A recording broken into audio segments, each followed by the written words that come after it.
అండి ఛానల్లోకి స్వాగతం. ఈరోజు మన వీడియోలో కొత్త సంవత్సరంలో తులారాశి వారికి ఎలా ఉండబోతుందో మనం ఈ వీడియోలో తెలుసుకుందాం. అలాగే వీరు ఏ దేవత ఆరాధన చేయాలో కూడా చూద్దాం. అంతకంటే ముందుగా మీరు మన ఛానల్ని సబ్స్క్రైబ్ చేసుకోకపోతే సబ్స్క్రైబ్ చేసుకొని పక్కనే ఉన్న బెల్ ఐకాన్ని క్లిక్ చేసి ఆల్ సెలెక్ట్ చేసుకున్నట్లయితే మేము అప్లోడ్ చేసే ప్రతి వీడియోని ముందుగా మీరు నోటిఫికేషన్ త్రూ అయితే చూడవచ్చు. జ్యోతిష్య శాస్త్రం ప్రకారం ఈ రాశి వారికి గత ఏడాది కంటే కొత్త ఏడాదిలో మెరుగైన ఫలితాలు వస్తాయి. ఈ తులారాశి నుంచి శనిదేవుడు 10వ స్థానం నుంచి సంచారం చేయడం వల్ల ఈ రాశి వారు అన్ని రంగాల్లో విజయం సాధిస్తారు. ఉద్యోగులకు ప్రమోషన్స్ లభించే అవకాశం కూడా ఉంది. గురుడి ప్రభావంతో కొన్ని శుభకార్యాలు జరుగుతాయి. రాహువు కేతువు గ్రహాల నుంచి కూడా సానుకూల ఫలితాలు రానున్నాయి. ఈ కాలంలో మీరు షేర్ మార్కెట్ పెట్టుబడి నుంచి కూడా చక్కటి లాభాలను సంపాదించవచ్చు. ఈ నేపథ్యంలో కొత్త సంవత్సరంలో తులారాశి వారికి ఏ శుభ అశుభ ఫలితాలు రానున్నాయో మనం ఇప్పుడు ఈ వీడియోలో చూద్దాం. కొత్త సంవత్సరం ప్రారంభంలో ఈ రాశి నుంచి గురుడు 12వ స్థానం నుంచి సంచారం చేయనున్నాడు. ఈ సమయంలో మీ ఆరోగ్యం మెరుగవుతుంది. అంతేకాకుండా మీరు ఖర్చుల నియంత్రణలోకి వస్తాయి. అంతేకాకుండా మీ జీవితంలో వచ్చే అడ్డంకులన్నీ తొలగిపోతాయి. విదేశాల్లో పనిచేసే వ్యక్తులు కూడా మంచి ప్రయోజనాలను పొందే అవకాశాలు పుష్కలంగా ఉన్నాయి. గురువు మే నెల వరకు 12వ స్థానంలో సంచారం చేయనున్నాడు. ఈ సమయంలో కొన్ని రాజయోగాలు ఏర్పడనున్నాయి. ఈ కారణంగా ఏదైనా చట్టపరమైన సమస్యలో పరిష్కారం కావాలి అనుకుంటే చక్కటి పరిష్కారం పొందుతారు. మీకు ఊహించని ధనలాభం వచ్చే అవకాశం కూడా ఉంది. అలాగే ఈ కొత్త సంవత్సరంలో తులారాశి వారికి శనిదేవుడు బలమైన స్థానంలో ఉండటం వల్ల శుభ ఫలితాలు రానున్నాయి. గురుడు శని 2 గ్రహాల కలయికతో మీ జీవితంలో కొత్త మలుపులు వస్తాయి. మీ లక్ష్యాలను చేరుకునేందుకు మార్గం సుగమం అవుతుంది.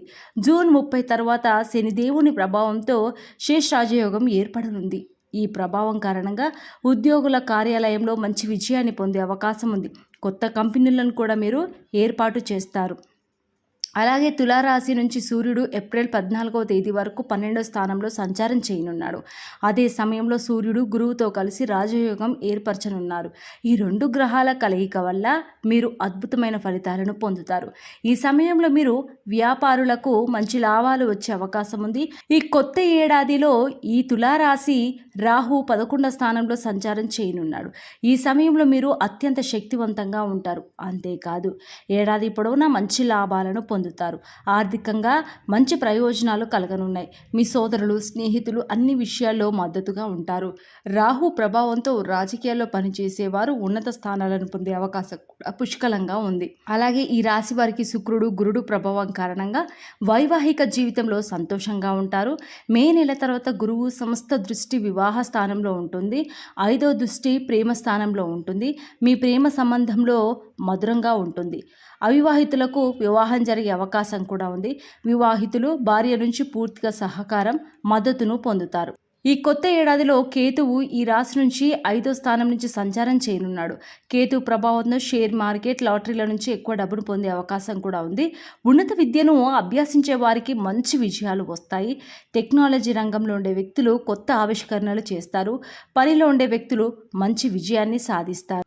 అలాగే ఈ కొత్త ఏడాదిలో ఆదాయం విషయంలో శుభప్రదంగా ఉంటుంది. ఏడాది పొడవునా లాభాలు పురోగతి అవకాశాలు పొందుతారు.